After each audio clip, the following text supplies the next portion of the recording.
Hello, everyone, and welcome. Thank you for joining us here today for our session on government relations and lobbying compliance in a time of crisis. This is part of Fasken's webinar series during COVID-19, which we hope will help provide you with some practical insight and advice as you go through this time, whether you are a business, an individual, a corporation, or an organization of any type. By way of introductions, my colleague, Emilie Bundock, is in our Montreal office. She is a partner there and is in the Global Energy and Mining Group, the Indigenous Law Group, and Political Law. My colleague, Paul Burbank, is in our Ottawa office as an associate and is a communications lawyer specializing in telecommunications and also practices in government relations. My colleague, Kyle Morrow, is an associate in our Ottawa office and is practices specifically in political law. And my name is Taleesha Thorogood, and I'm based in our Calgary office and work in government relations. So today we will provide you with an overview of government decision-making in crisis, as well as provide you with a federal perspective and provincial perspective on what's happening across the Canadian landscape. Finally, we'll have two very practical sections, one of which will provide you an overview of political advocacy during crisis. And finally, we will talk about lobbying compliance and how to do that during this time. We are recording this on April 20th, and so please just note that some changes may occur between now and the date of viewing. And with that, I will hand it off to my colleague, Paul Burbank. Thanks so much for that kind introduction, Taleesha. I'm going to jump right into our presentation today by providing a few insights about how we at Fasken have seen government decision-making take place throughout this crisis. Next slide, please. And so the first question is, what has remained the same despite this crisis? And I considered opening my presentation by leaving this slide completely blank, because as everybody knows, it's not just business as usual. And that's why you're here watching this webinar, and that's why we're here doing this webinar. But what we have seen throughout this crisis is that the elements of government decision-making that have remained the same in some ways have been intensifications of existing features of government. That is, that governments need to tighten their messaging as much as possible so that they can speak with one unified voice. Governments need to rely on the voices of stakeholders more than ever to provide vital feedback on programs, policies, regulations, and orders, since they don't have the traditional mechanisms of support and justification in the form of a functioning bureaucracy and active legislatures. And in a crisis, naturally, we've seen a furthering in a very long-term trend of centralization in decision-making. Next slide, please. And so the question is, what has changed? Well, if we had to limit it to 5 major ones out of respect for time, we think we should keep in mind the following. The priorities have changed. Back in October, when the Trudeau government was re-elected, Prime Minister Trudeau likely thought he would be battling opposition leaders in a minority parliament in order to advance a climate change agenda, as well as other important political priorities, and not battling an invisible global pandemic in our streets and in our homes. If you told Doug Ford 4 months ago that right now parents would be at home teaching their children, he likely would have thought it's because they would not have been successful in one of their political priorities, and that was avoiding a major labor dispute with teachers. My point here is not that governments have had to dispense with all of their previous political priorities. They're as important as ever. But my point is a simple one, and that there is one sole political imperative at this time, and it's that all levels of government know that unless they arrest the crisis and they keep people safe, they will suffer politically. And that's because politicians across the country know that once this crisis is over and their decision-making is scrutinized in retrospect, their biggest risk is seen to have been underprepared or unprepared. And with the rise of the 24-hour news cycle over the last 2 decades, governments have become incredibly sensitive to breaking news and issues. And we've seen a dramatic rise in the amount of energy and inertia that governments put into managing that news cycle from a political communication standpoint. But in a crisis atmosphere like the one that faces us today, that dramatically increases the stakes of that news cycle, because governments know that the daily news cycle and the media have a central role in communicating critical health information and government updates to the public. And if that's the case, then governments need to aggressively monitor and respond to breaking issues, both for the success of their own government, but also for the health and safety of Canadians. And because issues are breaking so fast, an effective government response requires expedited political decision-making. The core civil service is operating remotely to some extent, but it's fair to say that it's less effective than it would be in normal times. And Parliament suspended in mid-March, and although there's some disagreement about the terms of Parliament resuming with respect to sitting days and whether it will sit virtually, all parties have generally accepted that regular sittings of Parliament will not occur for the duration of the crisis. And that's okay to some extent, because decisions in a crisis need to be made quickly, or they won't be made at all. The ancillary to that for advocates before government is that the problems you bring to government must be the types of things that can be decided on and solved quickly, or they won't be decided on or solved at all. And because governments have had to expedite their decision-making process, there has been a shift in the way the government communicates those decisions, including some very major decisions of great consequence to individuals and businesses. I mean, it's a sign of extraordinary times that every single day, senior political leaders throughout the country get up and communicate major policies and programs that will be, in very real ways, a matter of life and death to businesses and people. And they get up and they announce these decisions, sometimes without actually having any details about them. Consider the day that the Prime Minister announced the Canada Emergency Wage Subsidy. He was able to say, for example, that it will support 75% of wages, but he was not able to provide any other details about it when asked about by reporters. No details about the eligibility of it, no details about the maximum amounts, and no details about the end date of the program. And that's an extraordinary thing. Some might refer to this as a shift or a move towards government by news release or government by press conference, but it's a process that you must understand and you must be able to work with if you want to effectively communicate your concerns to public office holders. And lastly, well-designed programs sometimes require complexity. Not always, but sometimes. But complexity is not the friend of crisis. So governments have had to measure the impact of their response in ways that we typically don't measure success. I mean, how often do governments actually brag about how fast and how indiscriminately they can spend Canadians' money? And this has dramatic knock-on effects for how you approach and communicate your concerns to government. You need to know what their success metrics for the crisis are so that you can explain in a very succinct way why your proposal aligns with the government's objectives and helps them achieve those success metrics. So these are some of our observations about how the government decision-making has changed in the crisis. Next slide, please.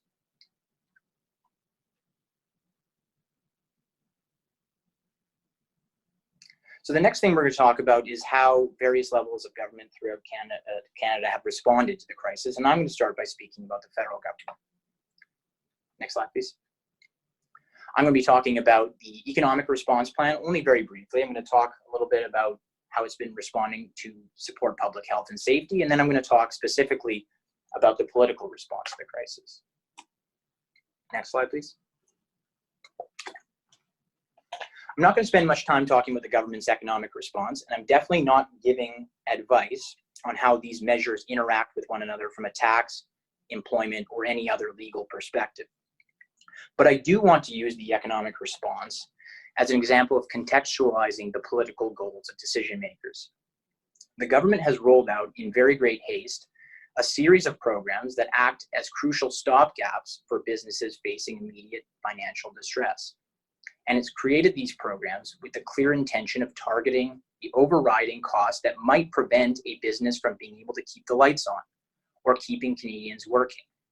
And that is why you see programs themselves that are targeted at the biggest short-run costs from a microeconomic standpoint: wages, rent, and short-term credit and operational costs. And I believe all of this is very valuable context and worthy consideration as listeners think about their own interests and develop their own asks of government, because you always want to be able to tie those asks and those requests back to the goals of decision makers, and that is to keep businesses operating and keep Canadians working. Next slide, please. There's no singular greater responsibility of the federal government in the time of a global pandemic than to protect the health and safety of its own citizens. And so I want to specifically mention the actions by the federal government to protect the health and safety. The government has used two primary pieces of legislation to restrict travel and the free movement of people throughout the country throughout this crisis. And those have been through orders made under the Quarantine Act and interim orders related to safe air travel to support these efforts under the Aeronautics Act. Now, for those who don't know, the Quarantine Act is a federal statute, and in Section 4, it sets out its purpose, which is to protect public health by taking comprehensive measures to prevent the introduction and spread of communicable diseases. My purpose today is not to go into detail about the Act itself, but to emphasize that the federal government has been making orders under this Act, such as the self-isolation orders and requirements for people entering into Canada, as a means of ensuring that Canadians' behavior is consistent with its other instruments that it's been providing. And which leads me to the fact that the federal government has also relied on the use of various non-legal instruments and public health officials in order to protect public safety. There are a variety of non-legal instruments, and I should say non-political actors, that have been critical to the political response to COVID-19. The Chief Public Health Officer in Canada is now among the most famous people in the country, and for that matter, you see the same thing in the United States with Dr. Fauci. And the social distancing guidelines that the Public Health Agency of Canada has made and continues to update are key parts of the government's political response. And so you see politicians using these guidelines and communications lines from those guidelines as the focal point of their own communications. And this type of context, I think, is important when you communicate with public officials, because you want to be able to align yourself both with the objectives and the messaging of government, demonstrating, for example, that a particular change you want the government to consider or entertain can easily take place with social distancing guidelines still in place, should be one of the first things you're trying to do when you're trying to persuade politicians in this crisis of a particular action. I'd also like to say something about supply chain efforts, because the federal government is aware of its responsibility in preserving supply chains that are vital in this time of crisis. We've seen the federal government, and all levels of government, in fact, intervene to secure key supply chains and ensure their proper functioning. And I offer three very quick examples of this. The temporary foreign worker program, for example. The federal government has been very responsive to the request of businesses that rely on the TFW program, because they know that these workers overwhelmingly enter the country to help produce agricultural and food products that we need in order to get through this pandemic. Health Canada. Health Canada has been working with industry directly to increase the scale of essential medical and testing supplies, and they've been doing that by expediting their existing review processes. And Industry Canada has been leading a whole-of-government approach to getting industry to reorient production toward equipment and material like ventilators, medical protective equipment, hand sanitizers, etc. And that the federal government has intervened to shore up these supply chains is important in the context of the post-crisis settlement, I think. And this is because this is a point that I've heard some of our own colleagues at the firm, as well as many others, make over the last couple of weeks. And that's while public discussion about national security has traditionally centered around terrorism, international digital espionage, for example, there's always been an important discussion about the need to protect critical infrastructure. And I think this crisis is probably going to teach us that ventilators, medical equipment, and even proactive medical and virology research will be critical to national security going forward. And again, I think this is important to consider how we conceive of those assets in a post-coronavirus world. And that's a point that I plan to return to later. Next slide, please. And so I want to talk about the political response as well. Federally, aside from the few sittings to pass the emergency wage subsidy legislation, Parliament and its machinery has generally been adjourned since mid-March. So what political activity has been taking place that's worth noting? Well, aside from the Prime Minister's daily press briefings, he created the ad hoc cabinet committee on the federal response to COVID-19. This cabinet committee was created to ensure a whole government response to and recovery from COVID-19. And for the duration of this crisis, the ministers that sit on this committee will be among the most powerful government officials in the country. And as a stakeholder, knowing who these ministers are and their role in the coordinated response is essential to navigating the political response to the crisis. And then next to the intergovernmental political response. The general point that I want to make here is that the federal response has been very respectful of the constitutional settlement and separation of powers in Canada. And for that, I think we should all be very grateful.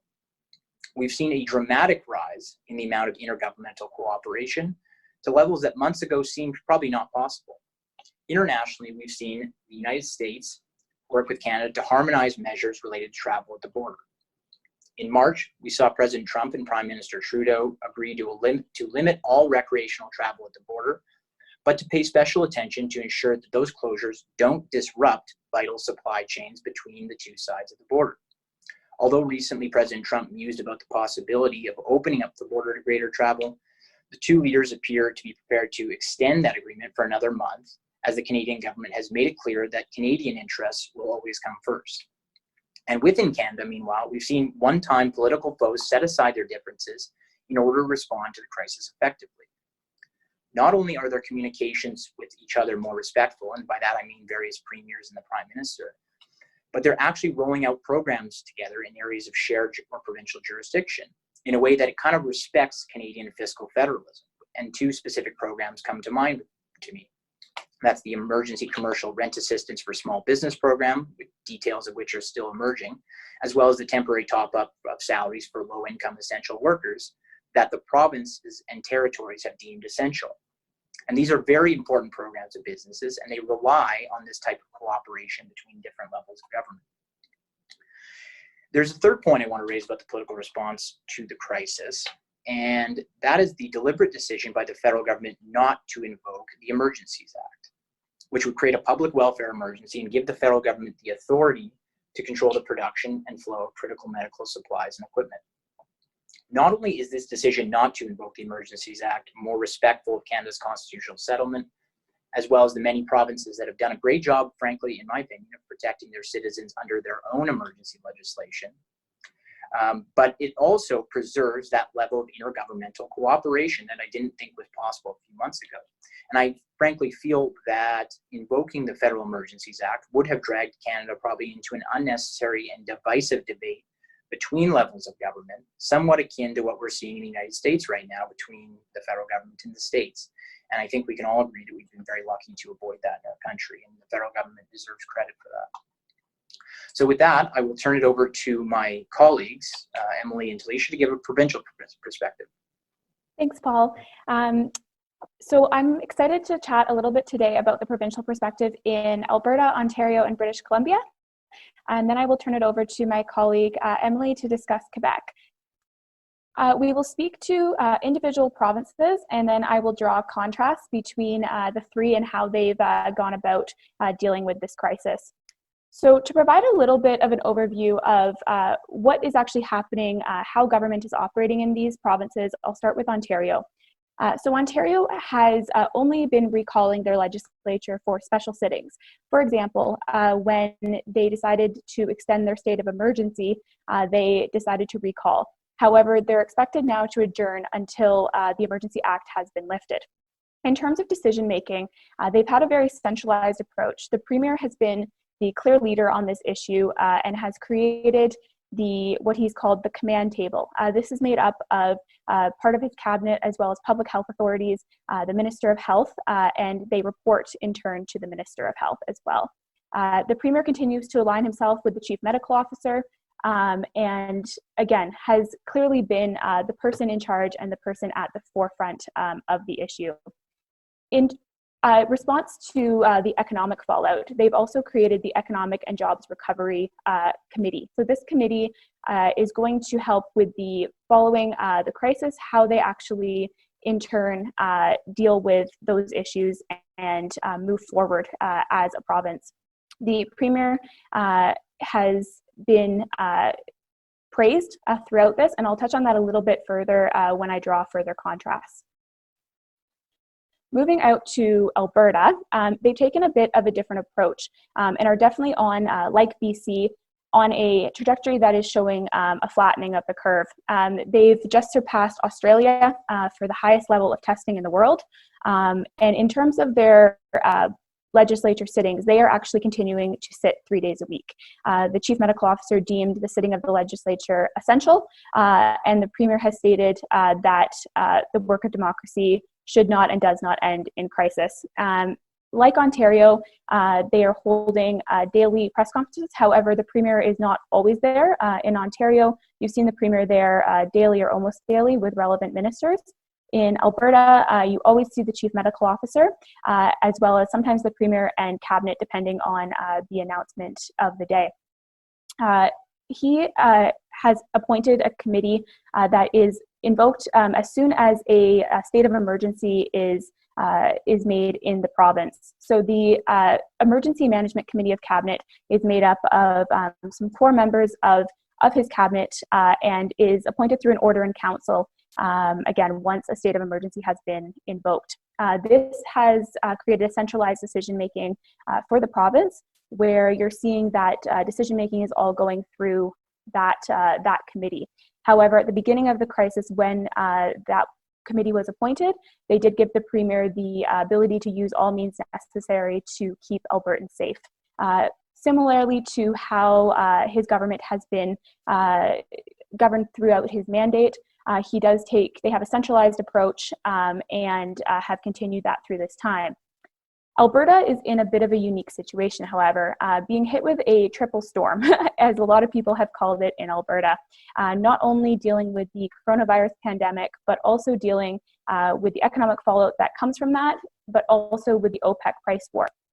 For many of you who are aware, the OPEC price war started in the beginning of this crisis in Canada, where Russia and Saudi Arabia have started a price dispute, which has led to plummeting oil prices and in an already crippled Alberta economy, having companies having to make further cuts, decrease their investment, and really have to limit what they're doing in the province. There was already companies that were fleeing our country, and here is adding to that. So oil has plummeted to below $5 a barrel. On April 15th, the price was $4.71 a barrel. OPEC members have agreed to a cut of $9.7 million barrels of production. However, since then, we've still seen a 20% decrease in prices, showing that that may not be enough to actually deal with this problem. The International Energy Agency has stated that they believe that in April alone, there's going to be a 29 million barrel decrease in demand across the world. The industry has lost 70% year to date, and in turn, OPEC has said that the demand will be at a 30-year low. In addition to that, China, obviously dealing with this crisis, are also having a decrease in need of oil, and so that has been another hit to industry. Like Ontario, though, the province has created an Economic Recovery Council, which is made up of all private, outside of government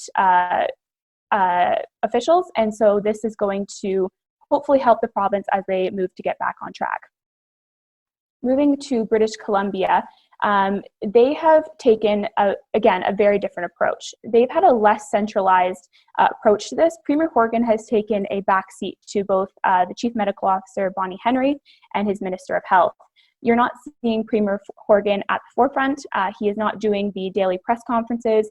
He's there maybe once or twice a week. However, you're not seeing him at the forefront. They've had a very collaborative approach across parties and have had a very all-party involvement. They do not have necessarily a committee made up. They have an all-party committee which does not have decision-making power, but is to keep everyone informed across party lines.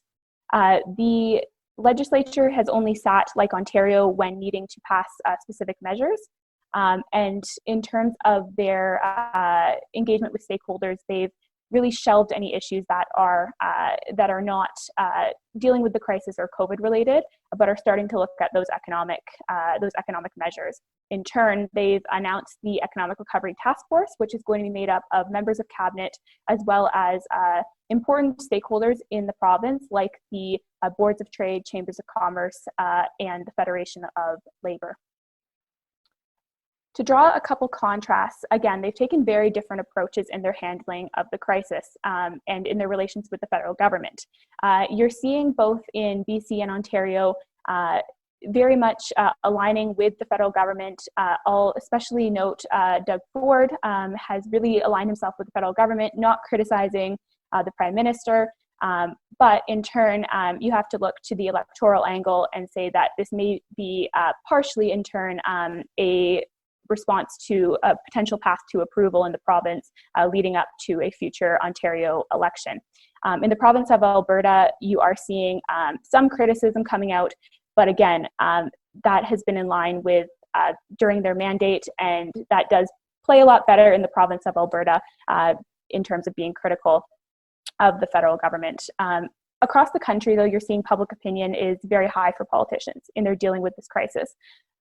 Premier Ford has been very surprising on the issue and has really reshaped his public image through this, and has been very surprising for people across the province and across the country. Premier Kenney has been the premier that people expect, the people that people know, has been steady and the leader that people expect. And Premier Horgan as well, again, hasn't been at the forefront, but the praise has been primarily going to their Chief Medical Officer of Health as well as their Minister of Health. However, it's not that he has been criticized for doing anything wrong, it's just that he has not been at the forefront of the issue. However, they've all handled the issues differently, but are different politicians with different styles of governing. I think that politicians after this are going to have to look at moving from obviously the pandemic recovery to the economic recovery. And in turn, they may be more highly criticized for their dealing with the economic fallout than they are in the present moment dealing with the pandemic. In my perspective, certain provinces like BC, as they are ahead of other jurisdictions in terms of their response and where they are, they may end up opening their economy sooner than the rest of the country. And also in Alberta, may not wait for the federal government to lift restrictions due to the critical economic situation that the province is in.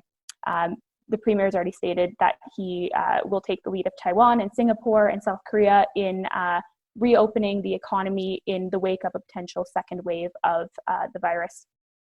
Lastly, just a couple points in terms of all these provinces, just always provide and offer a listening ear and bringing issues forward in an empathetic way. Ultimately, both when you're bringing issues forward to the civil service and both political staff are playing a critical role.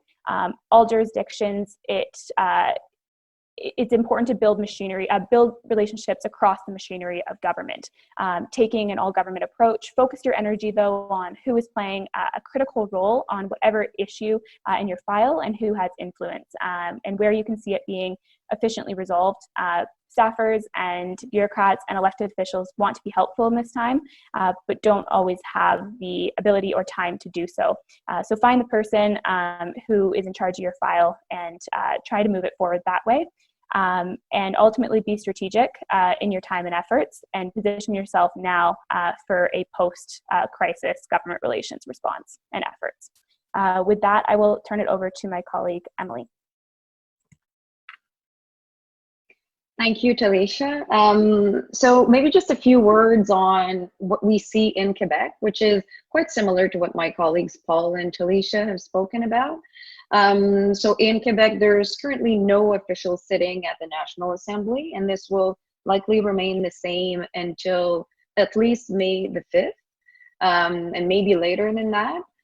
So May the 4th being the date currently announced for the beginning of some sort of loosening of the priority services measures and other similar measures aiming at limiting contacts between individuals during the pandemic.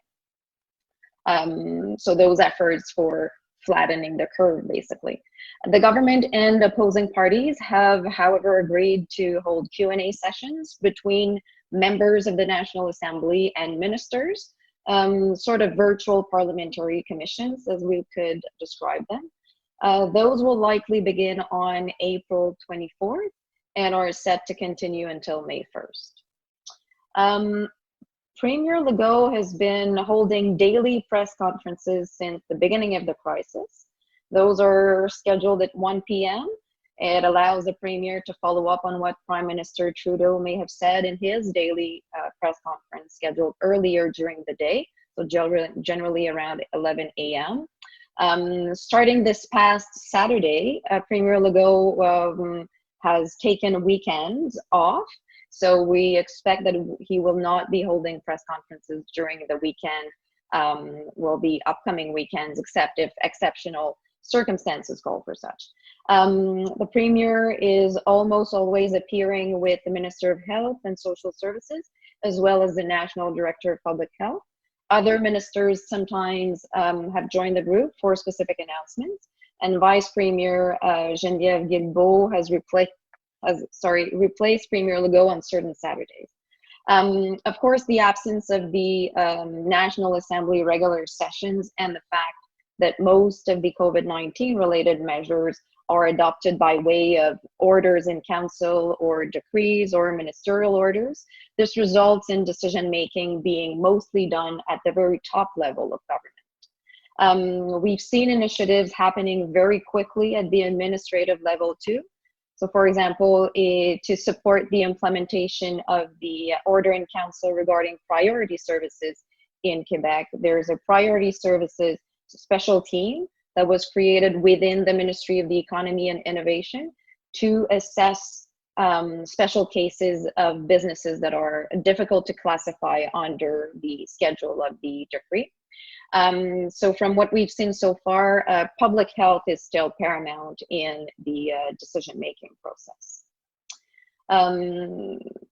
These times, of course, however exceptional they are, offer great opportunities for key stakeholders who were already close to government before the pandemic, or who are using their regular contacts within government to advance their files.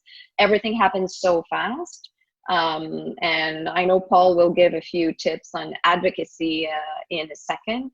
So on a final note about Quebec, I think it's worth mentioning that the polls are showing that Premier Legault has really the buy-in of almost all Quebecers. Recent numbers were higher than 95% over the weekend. So this is an indicative of the, I would say, the support that the population has given to Premier Legault so far. And on that note, I'll pass it over to Paul. Thanks, Emily.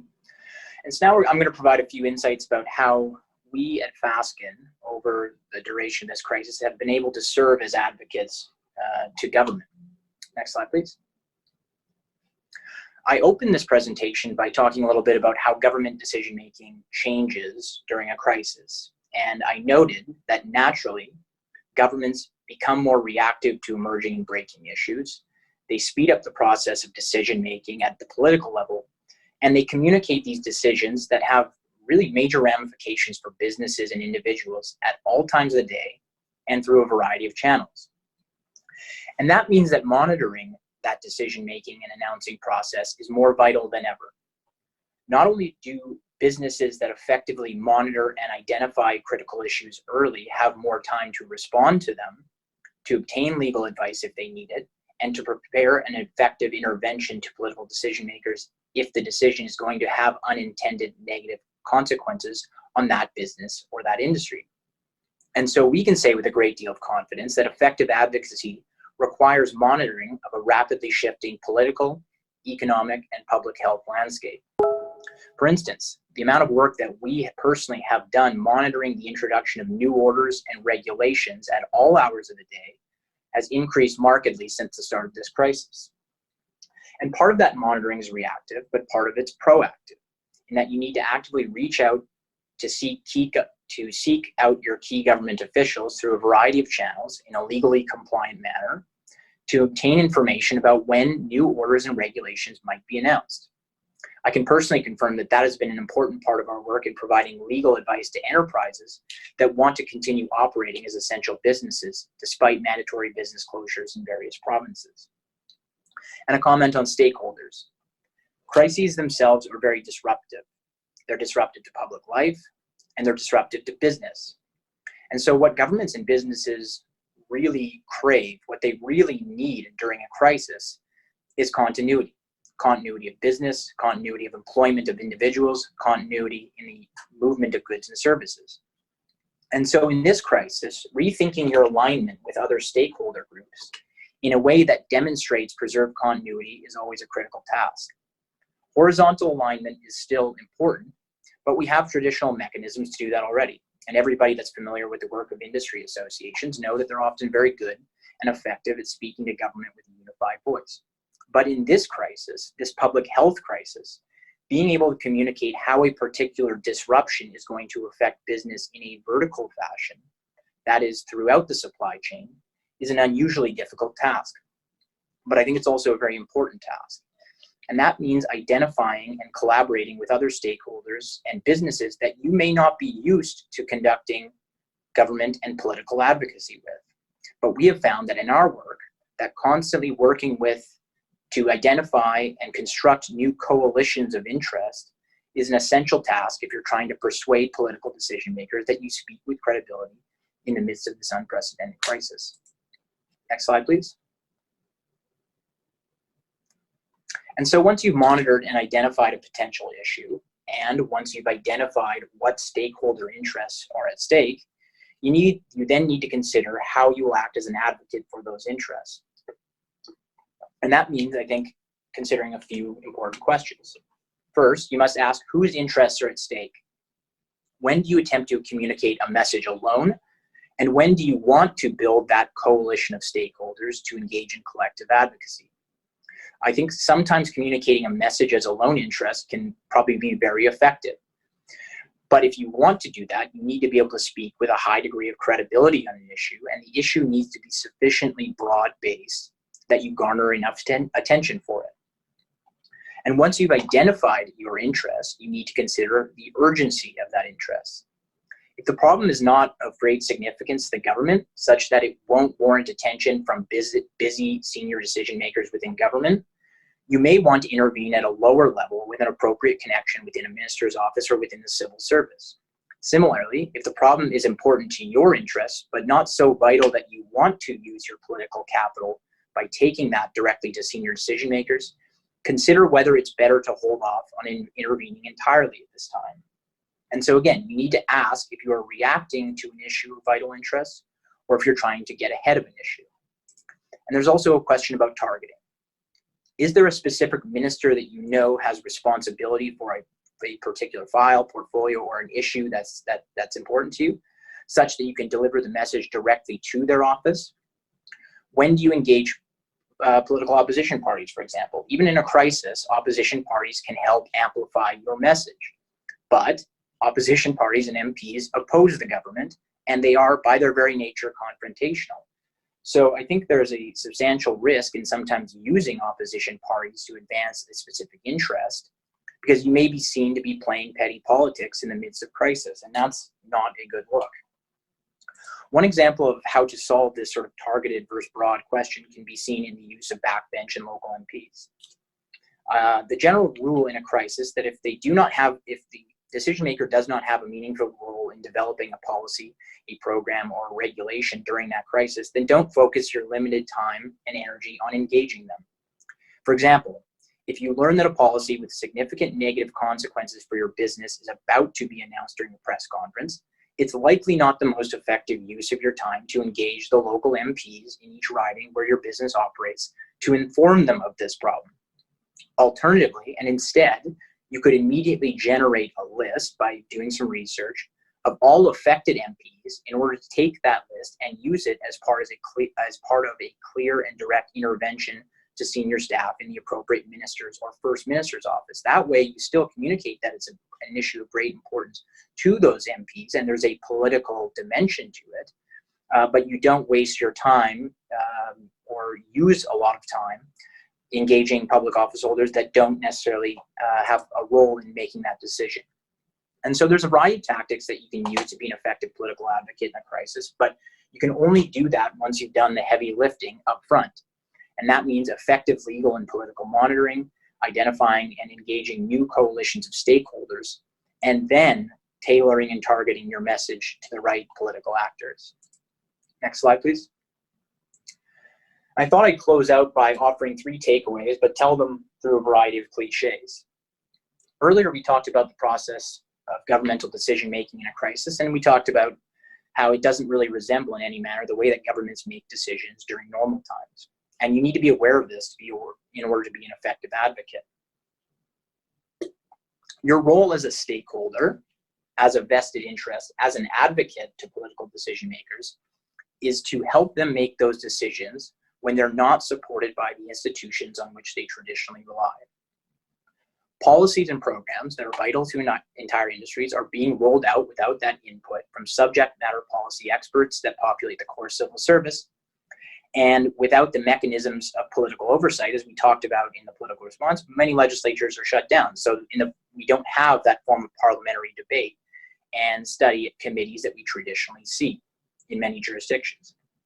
For example, we've seen laws, regulations, and mandatory orders that are backed up with the force of law and with very substantial penalties that are being announced with little notice and with minimal review by legal drafting services in government.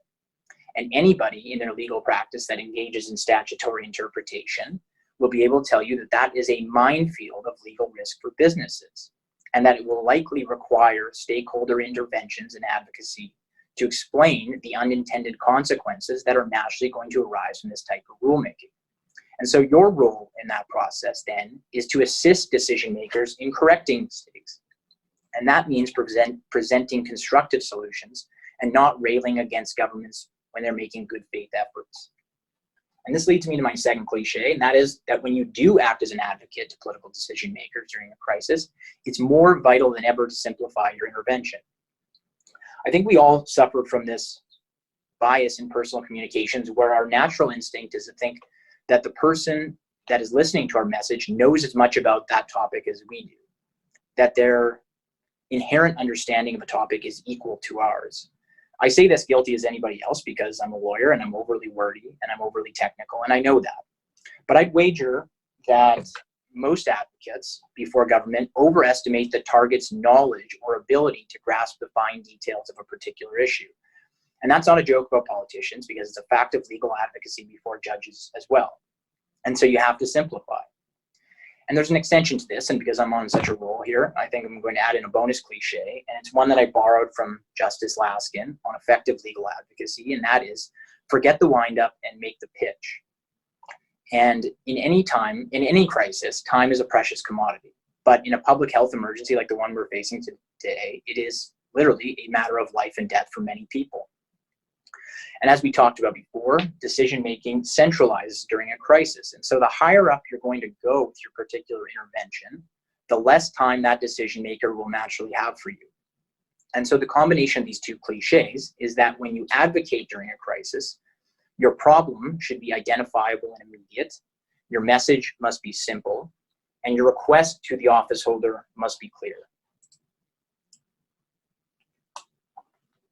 And the last cliche that I'll talk about is that you never let a serious crisis go to waste. So what many of you may already know, this is not a cliche, it's a quote. And it's a quote from the former chief of staff to Barack Obama, then mayor of Chicago, Rahm Emanuel. And he said, "You never let a serious crisis go to waste. It's an opportunity to do things you think you could not do before." And my point in raising this one is that when this crisis ends, and it will, there will be a post-crisis settlement where you want to put your business in a position to be of assistance to the government and to society in that post-crisis settlement. In my lifetime, there has only been one major event, exogenous to financial markets, that has affected public life as much as the coronavirus has. And that event was 9/11. And the shock of that event changed public life irrevocably. And as a result of that, politicians wanted to demonstrate that new laws and regulations would ensure that another 9/11 never happened. And even if this is a once-in-a-lifetime pandemic, and there's no guarantee of that right now, politicians will want to show going forward that they are prepared for the next one. And so if you want to take something positive from all of this, you need to think about what your business can offer in that post-crisis environment.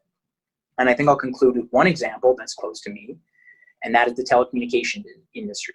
Fair disclosure, I work with the telecommunications industry a lot, so that colors my own interpretation. But my view is that the telecommunications industry is Canadian owned and controlled.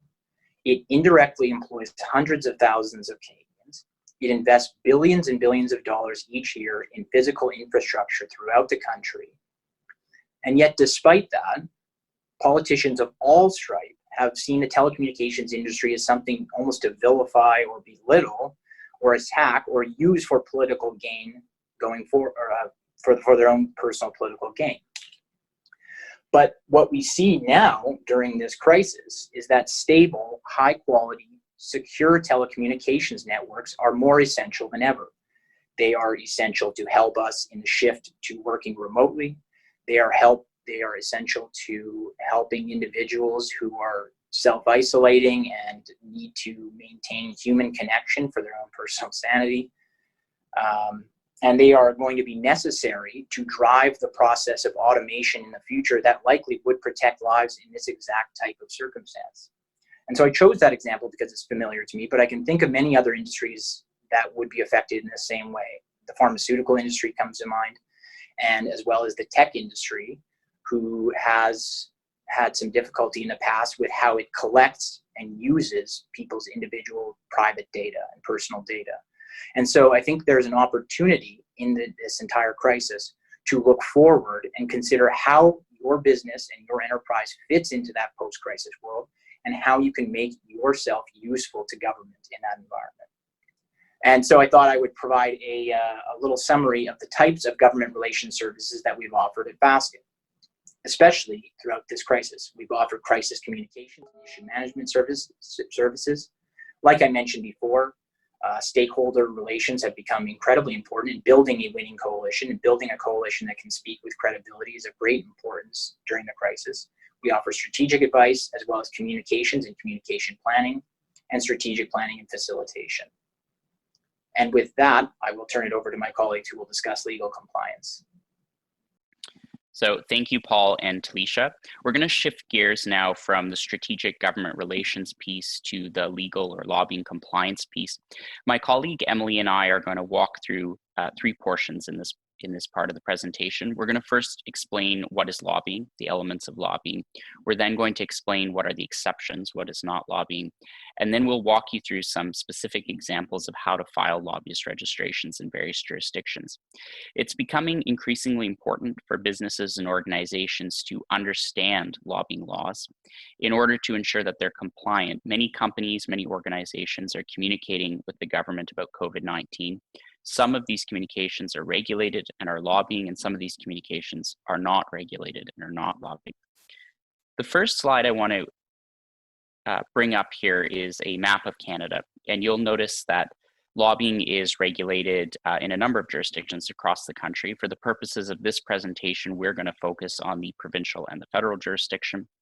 But I want to flag for you that there are over 600 municipalities in Canada that currently regulate lobbying, including every municipality in the province of Quebec. And with that, I'm going to hand it over to my colleague, Emilie, who will explain to us the elements of lobbying. Thank you, Kyle. So what is lobbying? We're going back to basics. The definition of lobbying is very similar from one jurisdiction to another. So it would typically require an individual who is paid, so whether in-house, such as an employee or an officer of the corporation, or a consultant, such as a government relations consultant, or even your favorite Fasken lawyer can be your consultant lobbyist. Lobbying also requires communication, and communication with a public office holder. And this communication must be made either in an attempt to influence government decision or at least about government decision that relates to a subject matter that is prescribed under the regulation. So we'll break down the definition of lobbying into those four different components. So the first one being the paid individual. So as I said, you're either an in-house lobbyist, so a person whose duties within a corporation or an organization, for profit or not for profit, consists in lobbying on behalf of the corporation or the organization for a certain amount of time, or now in the case of BC, any time if you qualify as an in-house lobbyist, you'll be considered a lobbyist for the purposes of the registration. A consultant lobbyist is an individual who, for payment, undertakes to lobby on behalf of a client. So there's no threshold that applies for consultant lobbyists. So all lobbying done by a consultant must be registered. Another component of lobbying is the communication. When we say communication, we mean any communication, verbal, in writing, digital, grassroots communications. Communications in any setting, whether professional setting, formal meeting, social event, an e-meeting, anywhere. So it can be in Canada or abroad, and regardless of who initiates the communication, except, of course, when covered by a specific exception under the applicable legislation. A few words on grassroots communications, because we have seen some in the context of COVID-19. Grassroots communications include any appeals to members of the public through the mass media or by direct communication that seek to persuade those members of the public to communicate directly with a public office holder in an attempt to place pressure on the public office holder to endorse a particular opinion. Grassroots lobbying occurs when individuals, for payment, appeal to the public via either letters, electronic messaging campaigns, advertisements, websites, social media platforms such as Facebook, Twitter, LinkedIn, Snapchat, YouTube, you can name them all. So it's an attempt to communicate with public office holders about a registrable topic, so a subject matter that would be registrable under applicable legislation on behalf of a client or of their employers. Grassroots communications are not considered lobbying in all Canadian jurisdictions. However, the trend is to consider them as lobbying. And feel free to reach out to any of us if you need specific details regarding a specific grassroots communications, whether or not it has to be registered. Continuing on the definition of lobbying, I'll pass it over to Kyle to explain, give a few more info on public office holders and the definitions. Thanks, Emilie. So as Emilie mentioned, the first two elements of lobbying are that you have to have a duty or a payment. The second element is that there's a communication. The third element is that that communication has to be with someone who is classified as a public office holder. And it's important to remember that when we're talking about public office holders, the term is defined broadly. We're speaking about all employees of the government, regardless of their rank or seniority. Sometimes businesses and organizations have the impression that only senior people or elected people or political people are covered by the law. But I just want to remind you, everyone is covered, everyone who is an employee of the government. And that includes a whole host of individuals. As I mentioned, elected and political officials are covered, but it also includes civil servants. It includes as well government appointees, and so order and council appointees at the federal level, some ministerial appointees as well are covered by legislation. Those individuals are public office holders. And all jurisdictions to varying levels include employees in the broader public sector, and each jurisdiction has different rules by which it defines the broader public sector, but a number of jurisdictions regulate agencies, boards, and commissions. In other words, their employees are considered public office holders, crown corporations, health authorities, and hospitals. And in some jurisdictions, school districts, universities, and colleges. So again, if you are communicating with employees of the broader public sector, you may be communicating with a public office holder depending on which jurisdiction you're located in. I'm just going to walk through some specific examples here that might be pertinent to your communications with COVID-19. The first is that universities are covered in a number of jurisdictions, including British Columbia. So if you're communicating with an individual who's employed by the University of British Columbia or Simon Fraser University, Douglas College, it's important to remember that you are communicating with a public office holder. If your communication would otherwise constitute lobbying, you'll be required to register that activity. many businesses and organizations are communicating with healthcare workers. And in the majority of provincial jurisdictions across the country, employees in hospitals and of health authorities are covered. For example, in British Columbia, if you are communicating with the Fraser Health Authority or one of the other regional health authorities, you're communicating with a public office holder. The same with Alberta Health Services in the province of Alberta. And even in the jurisdictions where health authorities themselves are not covered, there are other broader public sector entities in the healthcare space that are covered. So for example, in Saskatchewan, healthcare employees are not covered, but individuals at 3S Health, which is the procurement agency in the province, are covered. And finally, I won't spend a lot of time on this example, but a number of companies are communicating with school districts and school boards, perhaps about IT solutions. Those individuals in some jurisdictions, primarily in Atlantic Canada, but also in British Columbia, are subject to lobbying laws. They are considered public office holders. And so with that, I'll hand it back to Emilie, who will walk us through the fourth element of lobbying. Thank you, Kyle. So now let's say we have an individual who's paid, who's communicating with a public office holder. We now need a government decision to be lobbying about. And such decision has to relate to a subject matter of communication that is prescribed by the applicable legislation. While most lobbyist registration laws will require an attempt to influence government decisions, to make communication qualify as lobbying, some will not. It's the case, for example, at the federal level, where the mere fact of communicating about a federal matter that is prescribed under the Act will be sufficient for it to be considered for the purposes of registration. The types of decisions, generally speaking, prescribed subject matters will include bills and regulations, policies and programs, grants and financial benefits. Permits and authorizations are prescribed only in Quebec and certain municipalities in other provinces, but it is a distinct feature of the Quebec legislation. Procurement contracts, certain jurisdictions will consider communications relating to the awarding of a contract by government only for consultant lobbyists. In other jurisdictions, it will be across the board.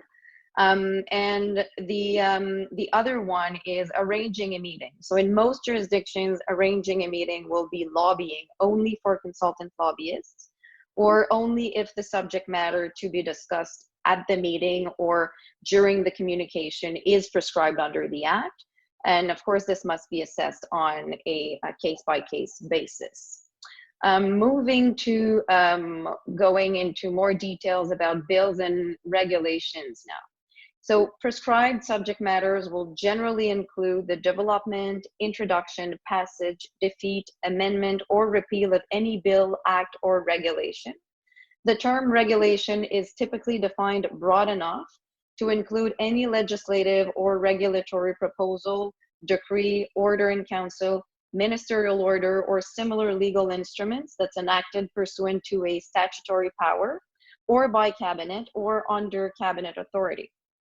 Examples of those will include any attempt to have an industry sector or a specific business added to the list of priority services or essential businesses decree or regulation in this particular COVID-19 pandemic context.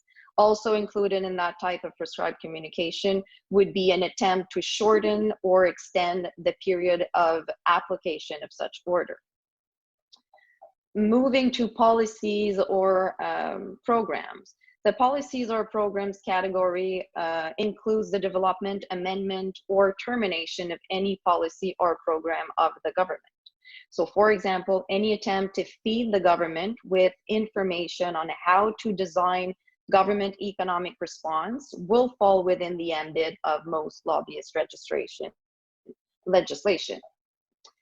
Grants and financial benefits. So the awarding of grant, contribution, or other financial benefit is generally speaking a prescribed decision under Lobbyist Registration Act. The mere filing of an application to access funding that's already available will not be considered lobbying. Examples of communications that would fall within a prescribed category will include attempts to influence the awarding process by intervening, for example, at a higher level, or advocating for an accelerated awarding process or a custom-made financial support. Attempting to influence the awarding, amendment, or termination of government or agency contract is a prescribed communication, in all jurisdictions where consultants lobby,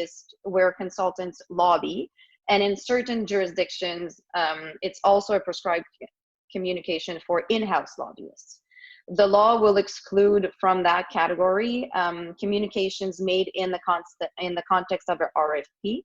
So RFP communications will not be considered lobbying. The logic behind that is that such processes are highly regulated, and they provide the necessary framework to ensure equity between bidders, and there's a lot of transparency in the process. In the specific context of the COVID-19 pandemic, opportunities for direct contracts with government are numerous, as applicable laws often exempt government from following formal contract awarding process in times of crisis or emergency, or for urgent contracts. Approaching government, for example, to supply hand sanitizer, masks, or other personal protective equipment or ventilators may very well qualify as a prescribed subject matter that could require registration in certain jurisdictions. So just a few wrap up on public sector procurement. So seeking government contract will not be considered in-house lobbying, so not be considered lobbying when done by employees of the corporation. At the federal level in Alberta, Manitoba, New Brunswick, Nova Scotia, Ontario, and PEI, Prince Edward Island. However, it will be considered lobbying for employees or other officers of the corporation in BC, Newfoundland, Labrador, in Quebec, Saskatchewan, Yukon, and certain municipalities as well. General exceptions that will not be considered lobbying include making information requests, communicating about the implementation or the administration of a policy or program, or about the interpretation or enforcement of the law. So you're not asking to make any changes to the specific policy or program, or making any amendment to applicable laws, but you're just making inquiries about how to interpret, or how does this specific program apply to me, or the law, does it apply to me, or what's the penalties for this?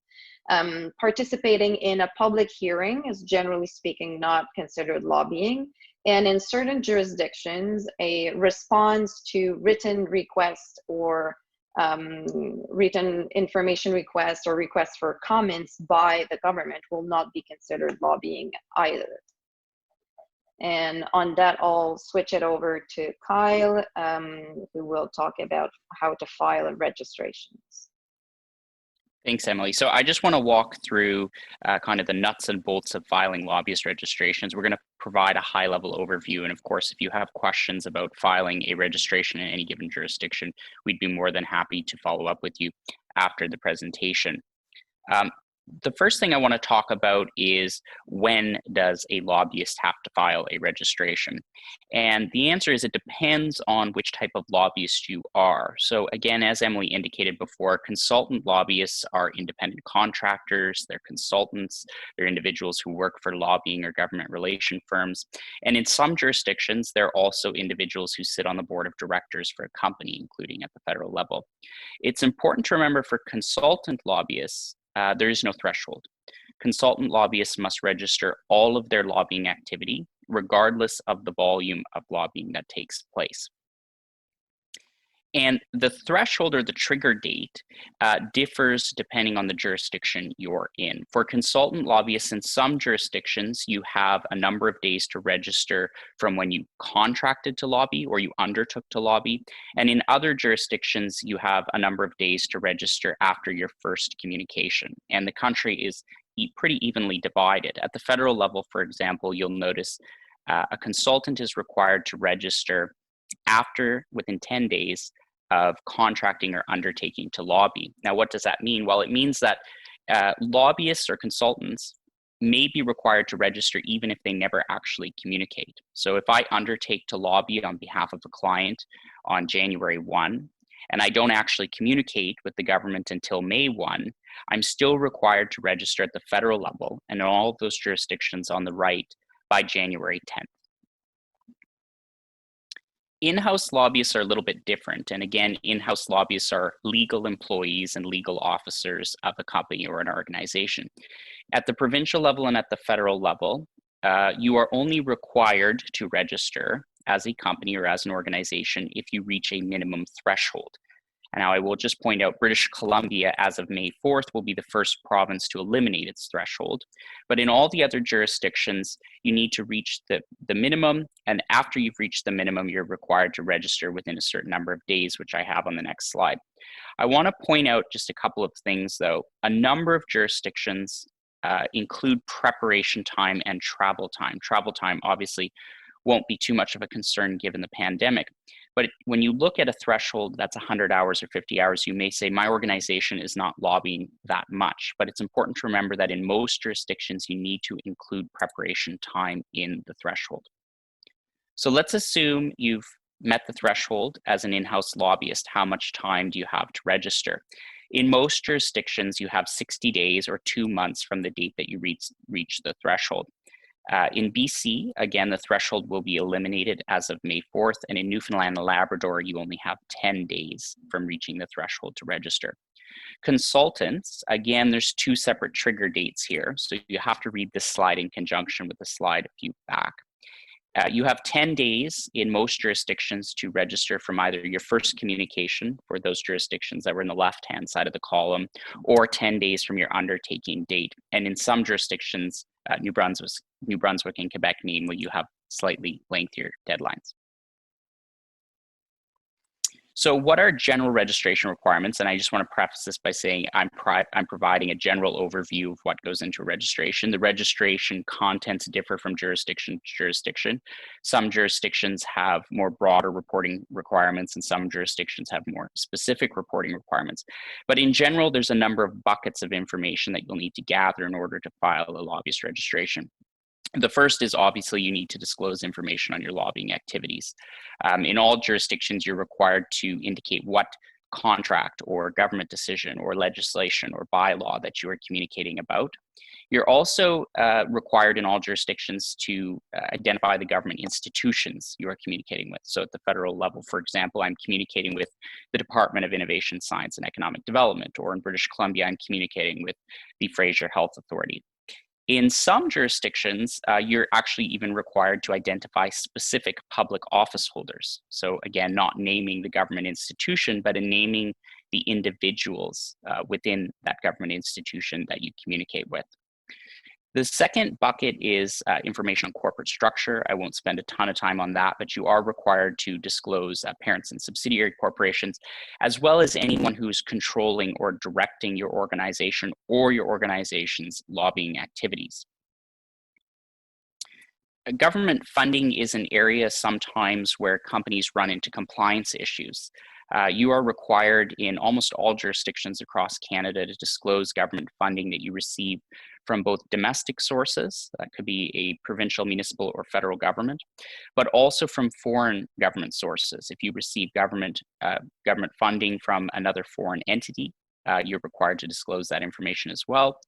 And you're required to disclose any funding you receive from the private sector that goes towards your lobbying activities. And this may arise in the case of an industry association, for example, when individual member companies would chip in money for a lobbying activity.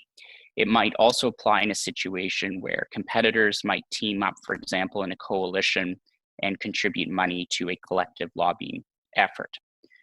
In British Columbia, when the new law comes into force on May 4th, you will also be required to disclose political contributions made by your lobbyists. This will be the first jurisdiction in Canada to require the disclosure of political contributions on a lobbyist registration. So I just flagged that for you. And of course, you're required to disclose information on individual lobbyists.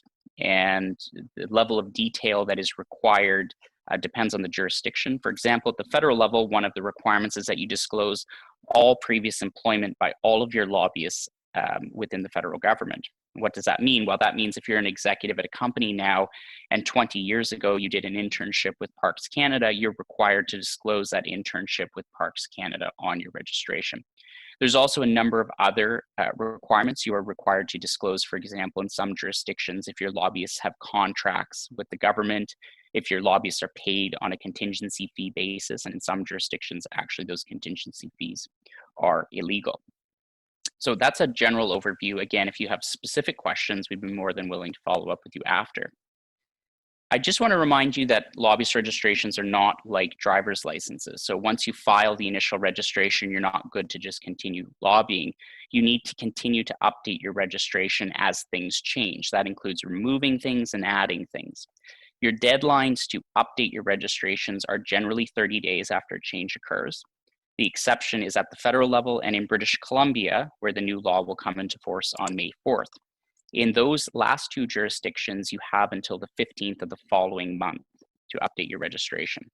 So for example, if I don't have the Canada Revenue Agency listed on my federal lobbyist registration, and I meet with the Canada Revenue Agency in April, I'd be required to update my registration to list the Canada Revenue Agency on or before May 15th. In some jurisdictions, there is an additional layer of reporting. So in addition to everything that we just discussed, you are required to file specific reports disclosing communications with specific people.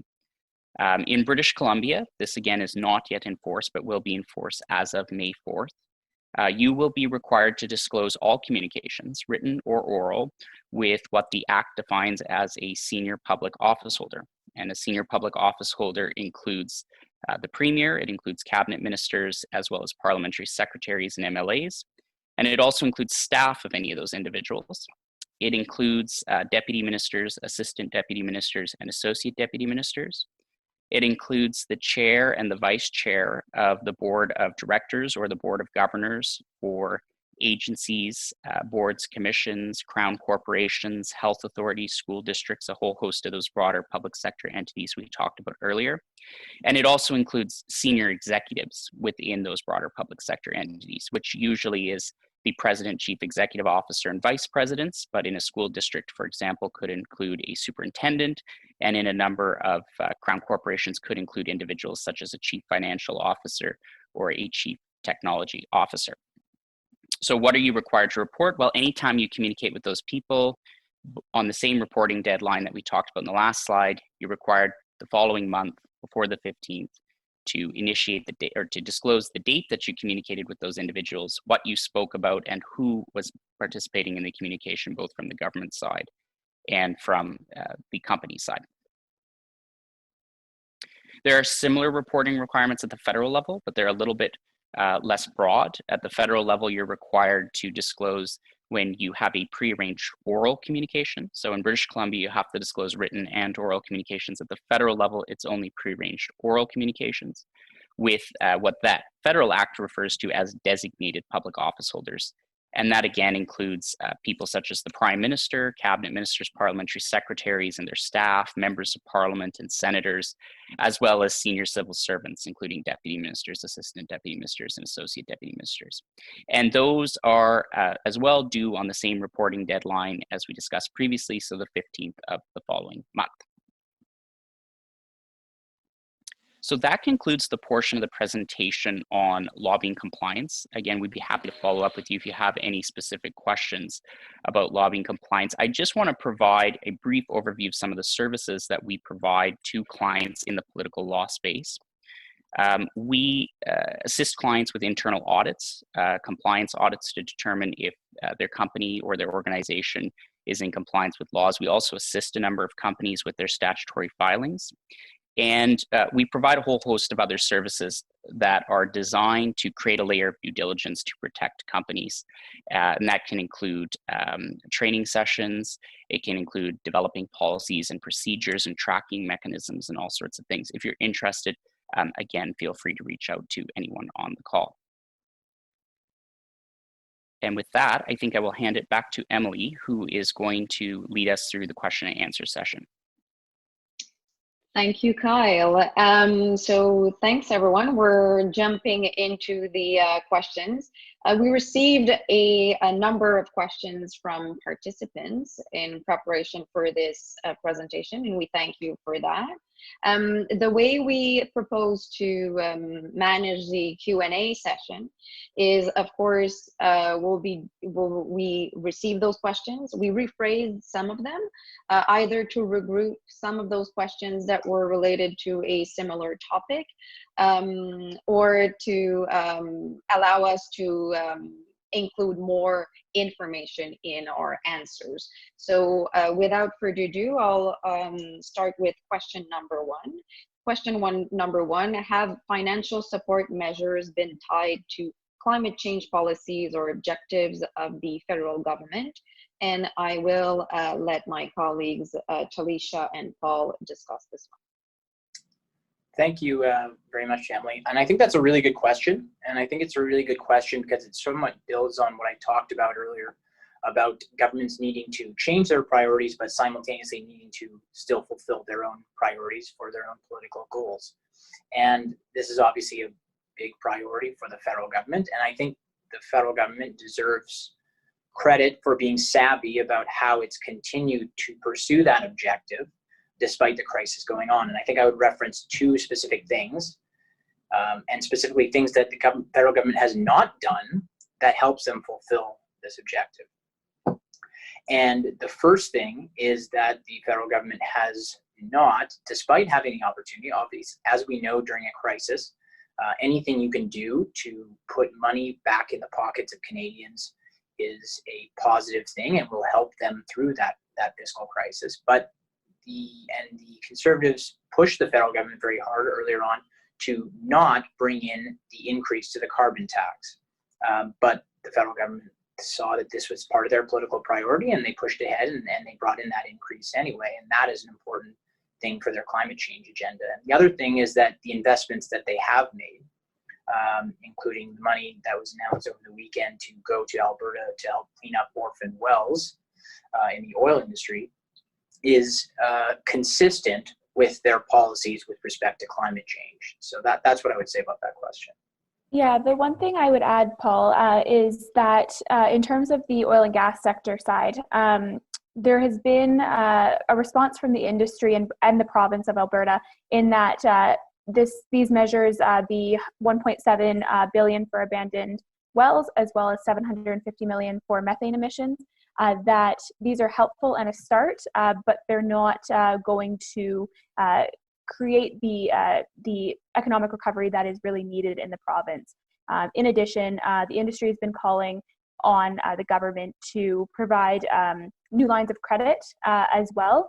And of course, touching on what Paul said, keeping in line with their climate change policies, environmentalists have praised, even though this is tied to oil and gas and the sector, they have praised this package and have not been critical. And it's also important to note that this funding will help some companies for sure with their environmental liabilities and moving forward in that sense. But then on the other side, there are some companies that will continue to have to make significant cuts due to this package not assisting in terms of their operations. One other important note is that it also applies to the offshore oil and gas sector. With that, I think we can move to the next question. Thanks to both of you. So question number two, is there any difference in lobbying compliance for not-for-profit organizations? I'll take this one. So most jurisdictions don't actually distinguish between for-profit and not-for-profit organizations when it comes to lobbyist registration requirements. The ones that do provide for exceptions or loosening relating to not-for-profit organizations, they always create an exception to the exception for certain not-for-profit organizations, and more precisely for those that pursue for-profit interests, such as, for example, a chamber of commerce or an industry advocacy group. And with that, we'll move to the next question. Question number 3, is a grassroots letter writing campaign effective? And I take it to mean in these times of COVID-19 crisis. Great. I can take the lead on this one, and Paul, jump in whenever you have something to add. I would say that yes, especially depending on the issue that you are trying to lobby on. Of course, touching on what Kyle and Emilie mentioned, make sure that you are being compliant in those, but absolutely, they can get attention and impact change, especially when you have a lot of support for your initiative. So whether that's in your province or in a specific provincial, federal jurisdiction.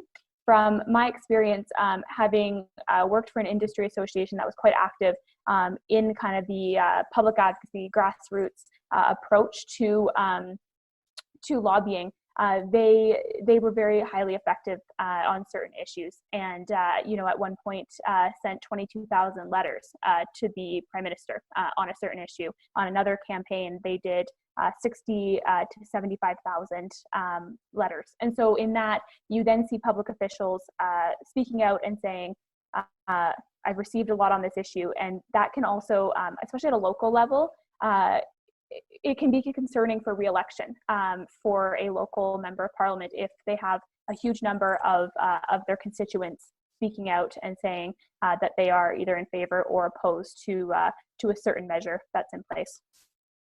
Yeah, I think grassroots letter writing campaigns are effective during a crisis for all the same reasons that they're effective outside of a crisis time, and that they demonstrate really effectively that an issue is going to impact a very broad range of individuals and stakeholders. I think what it maybe is missing in a time of crisis, and if it's a particularly urgent message, is the necessary sort of intervention at the higher levels of political decision making, because you may not be able to grab their attention by submitting thousands and thousands of letters that may not make it up to them. And so you may need to supplement that with a direct intervention that strengthens the messages in that letter writing campaign. And it's also, recall what I said earlier about wanting to be constructive during a crisis and help political decision makers. These campaigns can potentially be seen as aggressive and a very public response to it. And, in light of that, depending on the nature of the campaign, you may want to consider another tactic so as to not be seen as being confrontational in any respect. Yeah, and I think the last thing I would add is that it can also be very helpful, from my experience, to have an effective digital strategy as well. And that can be an effective between having your letter writing and then also having a really strong online presence and moving issues forward in that way. Thank you both. Moving to question number 4, what are the upcoming changes to the British Columbia lobbying regime? Kyle, I'll leave that one to you, and I think there's a lot to say. Yeah, that's right, Emilie. There are a lot of changes that are coming into effect. The law is, as I mentioned earlier, coming into force on May 4th. The regulator has indicated that there will not be a delay in the coming into force date. That being said, the regulator has provided a temporary extension for filing your initial registration or updating your new registration as it gets transitioned under the new act and into the new registry system. So what that means is that as of May 4th, the law goes into force. Companies and organizations should be tracking their communications. But instead of having to file your communications on the 15th of each month, the registrar is giving a one-time extension until September 15th. So that means that companies will have up to September 15th to file all of their reports and all of their updates from May, June, July, August. Certainly, it's our advice that you have a system in place, a tracking system in place, a compliance system in place ahead of May 4th, because you don't want to be scrambling in September to try and remember what you were doing and who you were communicating with 4 months prior. I won't walk through all of the changes that the law makes. I will say that British Columbia will have one of, if not the most expansive lobbying laws in North America come May 4th. It will require a great deal of detailed reporting some of those communication reports that I mentioned earlier with senior public office holders. That's a major change. Probably the biggest change for businesses and organizations, though, will be the elimination of the threshold. As I mentioned earlier, previously in British Columbia, you were only required to register if you spent 100 hours lobbying. That did include preparation and travel time, but that is being completely eliminated. So there is a very limited exception for small businesses that spend less than 50 hours lobbying, but the vast majority of businesses and organizations will be required to register once the new law comes into force. Thank you, Kyle. Moving to question number 5 now. What do you believe will be the scope of work of the Government of Ontario's Economic Recovery Team, and how will it engage with scientists, academia, and the private sector? So I believe this question is referring to the Ontario Jobs and Economic Recovery Committee that Premier Ford announced a couple of weeks ago. And I think before I turn over to Taleesha, I think a good way to sort of start looking into that is to see what the public communication said about it at the time. And for reference, the news release stated the purpose of the committee is that it will be consulting with a variety of people to assess the impact of COVID-19 on the provincial economy and develop an action plan to move forward, including business associations, chambers of commerce, municipal leaders, corporate leaders, small business owners, and entrepreneurs. So it sounds to me right off the bat that it's going to be very business centric. That's great.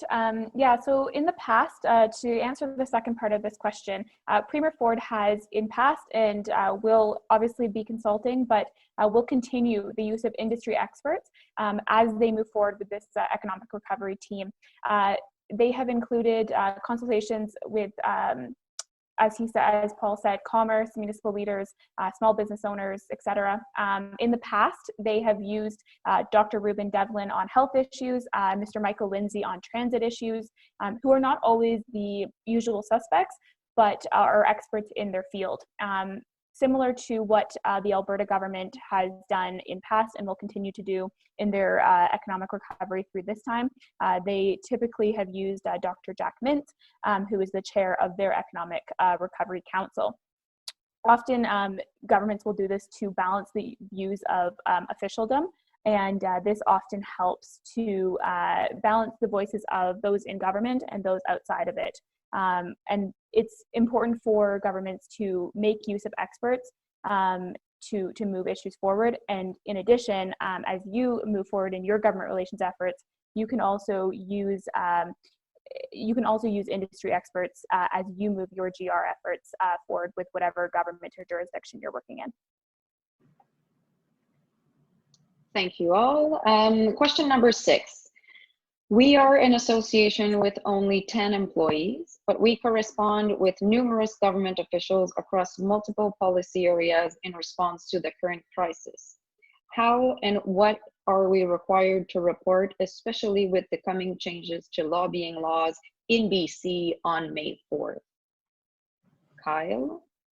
Sure. Okay, so I'll take this question. Yeah, so as I mentioned, the new law is coming into force on May 4th. That's the questioner has noted that in their question.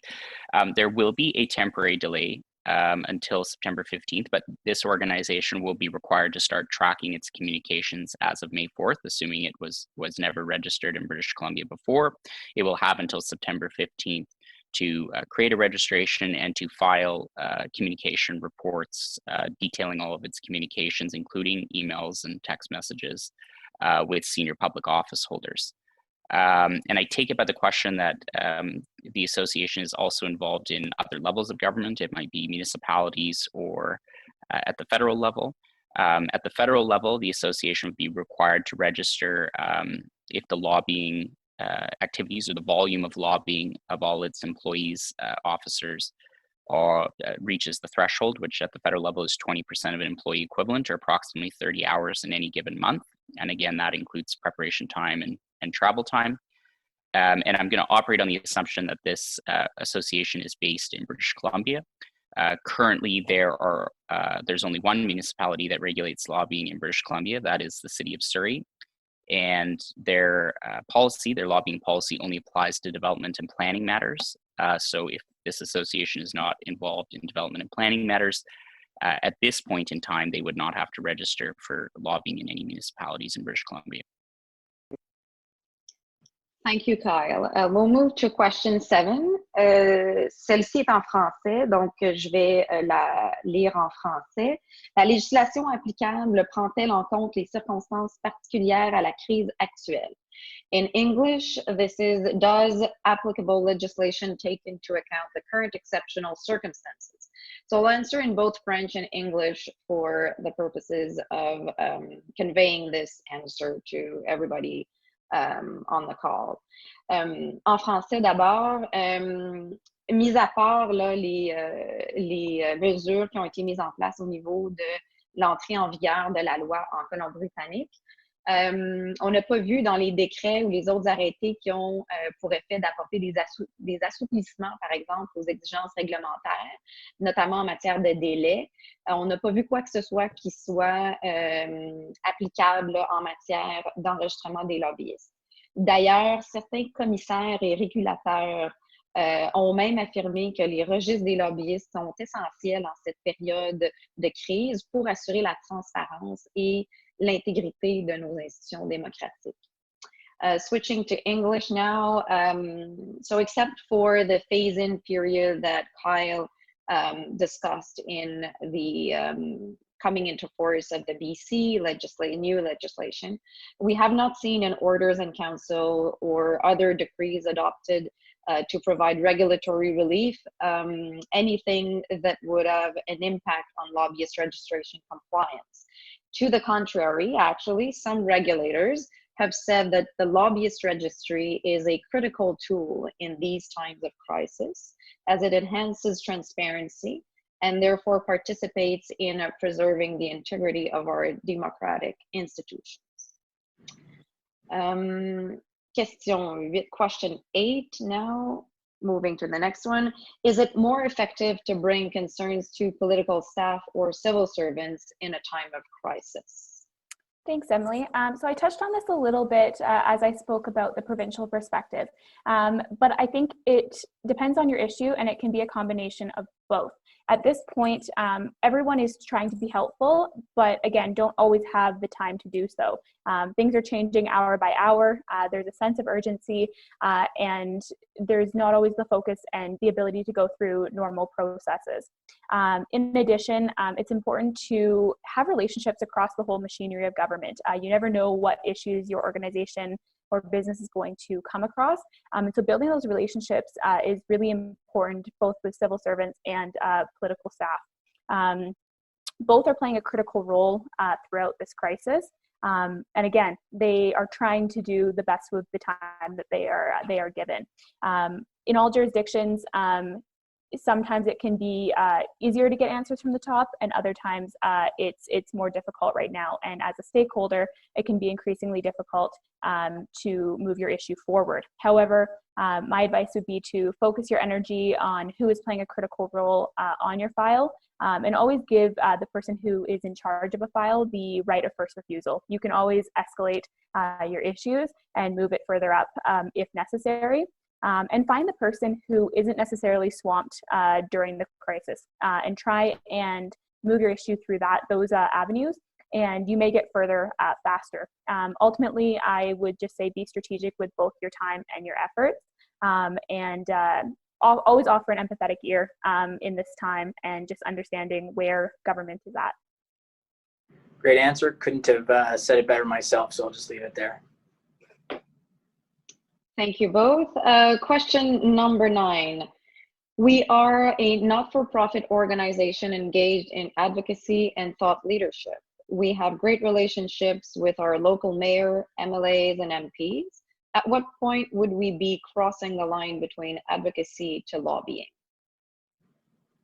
And Kyle, I'll pass it over to you. Okay. So again, it depends on the jurisdiction you're in. There's a few jurisdictions, not many, as Emily indicated, but a few jurisdictions that do exempt not-for-profits. So you may be exempt depending on which jurisdiction you're in, but most likely you are not. And even in the jurisdictions where there are exemptions for not-for-profits, they do not apply to not-for-profits that advocate on behalf of business, financial, or labor interests. So depending on the structure of your organization, you might be exempt, but then exempt from the exemption. In terms of what is the line between advocacy and lobbying, again, any information requests, requesting information from the government, for example, you might be asking about how to apply for a grant, how to apply for a financial benefit. That would not be lobbying. But any moment or at the moment that you start advocating for changes or changes or any kind of repeal or transition or delay or anything that would change an existing government decision, it could be a policy, program, legislation, etc. You have crossed the line into lobbying. And I would just note that in some jurisdictions, the statutes define lobbying very broadly. So it is defined as communicating about a government decision, for example, in a number of municipalities. So you'll want to be cautious that you don't engage in what I call veiled advocacy. So you're asking a question, relying on the exemption because it was an information request, but in fact you were advocating. And I would use the following example. There's in all jurisdictions, it would be exempt if you were to contact the government and say, can you provide me more information on the financial benefits that you've made available to small businesses or to not-for-profits? That would be exempt in every jurisdiction. But if you were to approach a government and say, why isn't your government adopting similar measures to this province or the federal government or a state south of the border, the fact that you've asked a question now, but it's veiled advocacy would not exempt you. So that would be another line that would be crossed. But we're happy to follow up with you after the presentation. If you do have specific questions, specific examples, we'd be more than willing to walk through those with you. Thank you, Kyle. I think this was a very good summary of how educating government can most of the time become lobbying. Question number 10, how do you navigate the informal versus how do you navigate the formal versus informal organization hierarchy within a minister's office? I think this question is trying to get at the fact that, like any organization, a minister's office, and as part of the general political atmosphere, they are hierarchical, they are bureaucratic in a certain way. And it's always a bit of an art and not a science finding the right way to sort of enter in with your specific request or ask or with your particular issue. And it may become pretty clear sometimes that simply going right to the top of a political organization may not be the most effective way for you to do it. And I think this is a contextual question that your connections, as well as the nature of the issue that you're bringing in. So it may be that this may be a circumstance where bringing it to a chief of staff or somebody who's a director of policy, even if you have a policy question, may not be appropriate if you don't really have a personal relationship with that individual. Sometimes coming in at a lower level with somebody who you have a well-developed personal relationship with, who you can get their attention to bring this important issue and fully explain it to them, might be the most effective way you navigate through that specific organization. Yeah, the only thing I would add on that is specific to a time of crisis. Right now, even if you have a good relationship with a chief of staff or someone close to the top of the structure, I think it can be difficult to get an answer. So what Paul said is super important, and I think will be helpful as you navigate. And again, looking at who might actually be able to move your issue forward. Thank you both. Moving to question 11, I think this is our last question. Without face-to-face meetings, what range of interactions constitutes lobbying, and what should company employees who are below the lobbying threshold be particularly conscious of? So I think this is in two parts. The first one relates to what kind of communications are considered lobbying, and the second one is really turned towards the calculation of the threshold. And Kai, do you want to comment on this one? Sure. So I'll just say with the threshold, so again, thresholds are calculated across the entire company or organization. So whether or not a company or organization has to register will depend on whether all of the time spent lobbying, preparing, traveling, all of those things reaches the threshold. Then not to be confused, in some jurisdictions, after you've filed an initial registration, such as at the federal level, so let's assume you've met the company-wide threshold, there's then a second threshold for who you list on the registration. And at the federal level, you are required to list employees who are senior officers within the company. So that would include the president, the chief executive officer, anyone who reports directly to them, vice presidents, chief financial officers. You are only required to list employees below that, so people that are third, fourth, fifth tier below senior management, if they spend more than 20% of their individual time lobbying, preparing to lobby, and traveling to lobby. So there are two thresholds, so I just want to be careful when we use the term threshold there. But again, the threshold for the purpose of registration applies to all employees. And the last point I would make is what is something that Emilie indicated before, which is that lobbying can occur through any method. You can lobby by a text message, you can lobby by a letter, an in-person meeting, a phone call, etc. And you're required to track time towards your threshold. So for example, if you write a letter to the Prime Minister or to a cabinet minister, for example, you would need to track the time for federal purposes that it took you to research the content for the letter, write the letter, send the letter, all of those sorts of things. But there is no restriction in any jurisdiction that lobbying only applies to oral communications. It applies to any sort of communication, whether written or oral. Thank you, Kyle. And I think we'll move to closing remarks. Taleesha, I think you're on. Great, thanks, Emilie. So thank you everyone for taking the time out of your busy schedules and joining us in this unprecedented time in Canadian history. Our firm offers a wide range of services, and one of us or one of our other colleagues would be happy to help you. But in addition, please contact one of us in terms of your political law or government relations needs. We would be more than happy to assist you during this crisis and following it. We appreciate you all being here. Please continue to stay safe and healthy in this challenging time, and we look forward to connecting again soon. Thanks, everyone.